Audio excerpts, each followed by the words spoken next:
दोस्तों, legal and legal में एक बार फिर से आपका स्वागत है। यदि किसी व्यक्ति को किसी गैर जमानती अपराध में गिरफ्तारी की आशंका होती है तो वह गिरफ्तारी से बचने के लिए अग्रिम जमानत याचिका न्यायालय के समक्ष दाखिल कर सकता है, सेशन कोर्ट या हाई कोर्ट के समक्ष।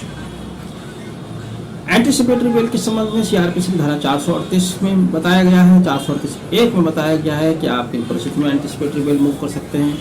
438 सब क्लॉज 2 में कुछ शर्तें, जिन शर्तों के अधीन उसको एंटीसिपेटरी बेल दी जाती है, लेकिन वहीं 438 सब क्लॉज 6 में वह अपवाद बताए गए हैं जहां पर एंटीसिपेटरी बेल का लाभ किसी व्यक्ति को नहीं दिया जाता। उन्हीं में से एक है SC/ST एक्ट, जिसको शॉर्ट में SC/ST एक्ट कहा जाता है, जहां पर एंटीसिपेटरी बेल का प्रावधान नहीं किया गया है। यानी कि यदि किसी व्यक्ति के ऊपर SC/ST एक्ट के तहत आरोपित किया गया है कोई व्यक्ति, तो उसको एंटीसिपेटरी बेल का हक प्राप्त नहीं होता।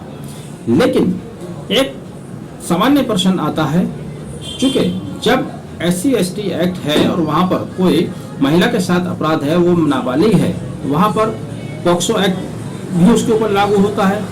पॉक्सो एक्ट के तहत वो एंटीसिपेटरी बेल मूव कर सकता है, लेकिन SC/ST एक्ट के तहत वो बेल एप्लीकेशन एंटीसिपेटरी बेल का बेनिफिट नहीं ले सकता।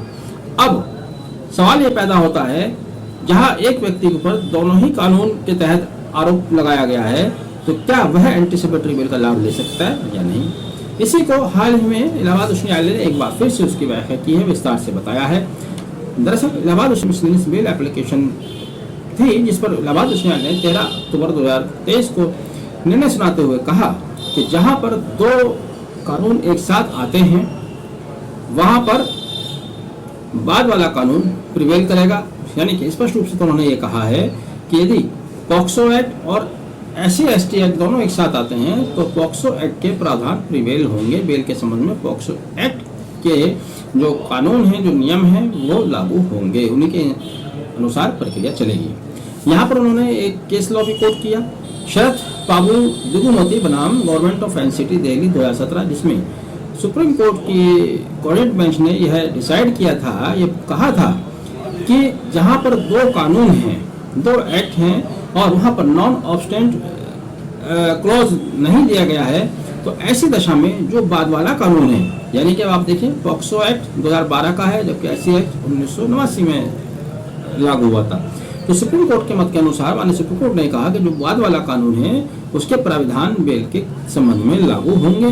चूंकि जिस समय दूसरा कानून बनाया जा रहा था, सुप्रीम कोर्ट का कहना है, जिस समय दूसरा कानून बनाया जाता, लेजिस्लेचर को पहले कानून के प्रावधानों की जानकारी थी, तो ऐसे में यदि उसके बारे में कुछ नहीं कहा गया है, तब दूसरे कानून के प्रावधान लागू होंगे। अब दूसरे कानून पॉक्सो एक्ट में आप एंटीसिपेटरी बेल मूव कर सकते हैं। इसलिए यदि किसी व्यक्ति के विरुद्ध पॉक्सो एक्ट और SC/ST दोनों कानून के तहत अपराध बनता है, अपराध आरोपित किया गया है, अपराध आरोपित किया गया है, तो वह बेल के समय पॉक्सो एक्ट का बेनिफिट ले सकता है। पॉक्सो एक्ट के अनुसार वो एंटीसिपेटरी बेल का फायदा ले सकता है, यानी कि वो एंटीसिपेटरी बेल दोनों ही कानून के तहत उसको दी जा सकती है।